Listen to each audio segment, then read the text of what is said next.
Welcome back, and sorry for the delay.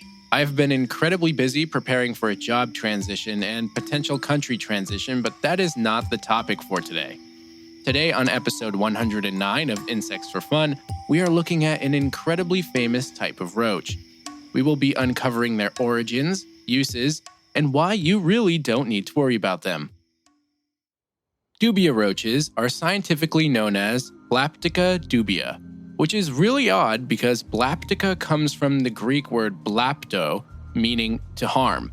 But this species is completely harmless, and even beneficial in its ecological niche.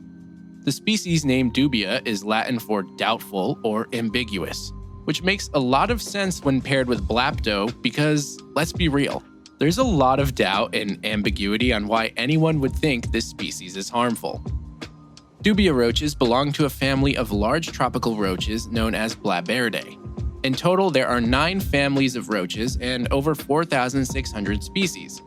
But I think I mentioned that already in the cockroach episode last year. So, where do Dubia roaches come from? These guys are native to the tropical and subtropical regions of Central and South America. Their range extends from French Guiana and Brazil to Costa Rica, which makes them well adapted to warm, humid climates. These tropical roaches thrive in forested areas where they can find plenty of food and shelter. Unlike some of their infamous cockroach cousins, Dubia roaches are non-invasive and aren't considered pests. In fact, outside of their natural habitat, they rely entirely on human care to survive. In the wild, Dubia roaches can be found in leaf litter, fallen logs, and other detritus. They prefer dark, humid environments with temperatures ranging from 70 to 95 degrees Fahrenheit. In captivity, recreating this habitat is key to their health and longevity. Most keepers house them in plastic bins with plenty of ventilation and hiding spots, such as egg crates or cardboard tubes. But it's also really important to maintain proper humidity levels, typically between 40% and 60%.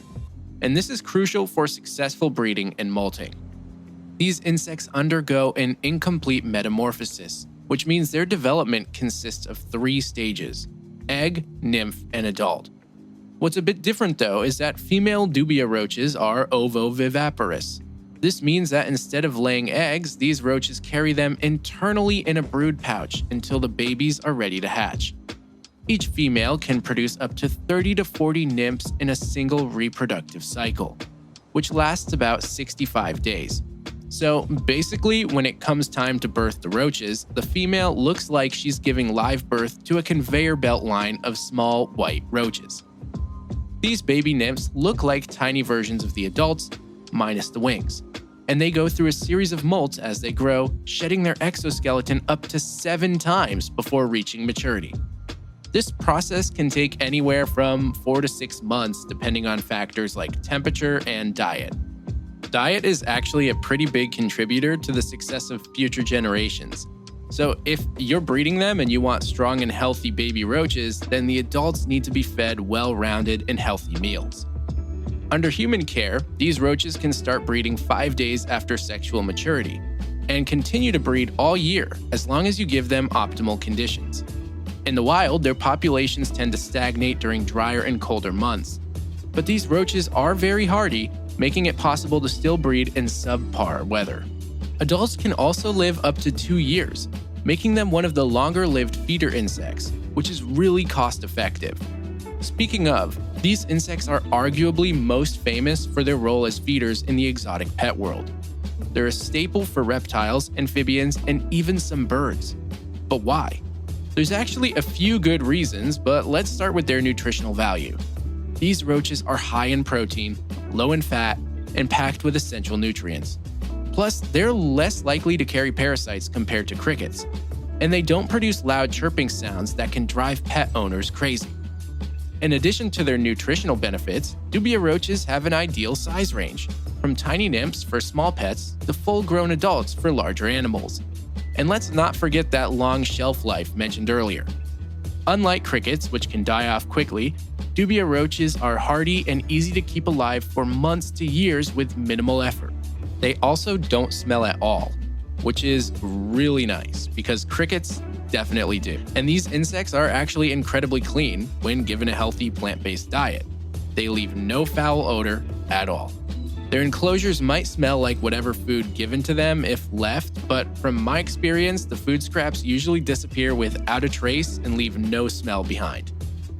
Now, despite Dubia's somewhat ominous name, Dubia roaches are non-aggressive and don't bite or climb smooth surfaces, making them easy to handle and contain.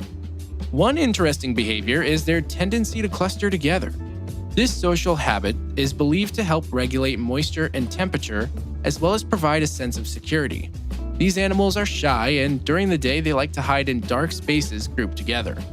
Once the sun goes down, though, that's when these insects will start foraging for food and living out their lives. These omnivores consume fruits, vegetables, and even decaying organic matter, which makes them excellent recyclers in their ecosystems, and a low-maintenance option in captivity. Now, I would normally go into a segment on how to care for these, but because they are so well known and there are so many incredible resources available, I'm simply going to add a link to the episode description about starting and caring for your own Dubia roach farm. Now, that being said, some sources online will tell you that you can keep a Dubia farm in a plastic bin with no lid because they can't fly or climb up smooth surfaces. Now, like I mentioned earlier, it is true they cannot climb smooth plastic surfaces, but male dubias can indeed fly if they really want to. They can't really get any major air, but they can do it, so I would not keep a dubia farm with an open top. And that's going to wrap up today's episode on Dubia roaches. I have a small backlog of some listener requests, and I will begin writing now, so stay tuned for your episodes to drop. As always, thanks for listening, and please make sure to rate the show wherever you listen. You can also further support the show by going to patreon.com and subscribing to one of 3 tiers to cash in on monthly bonus episodes, ad-free episodes, vlogs, or a combination of all. And thank you again for listening.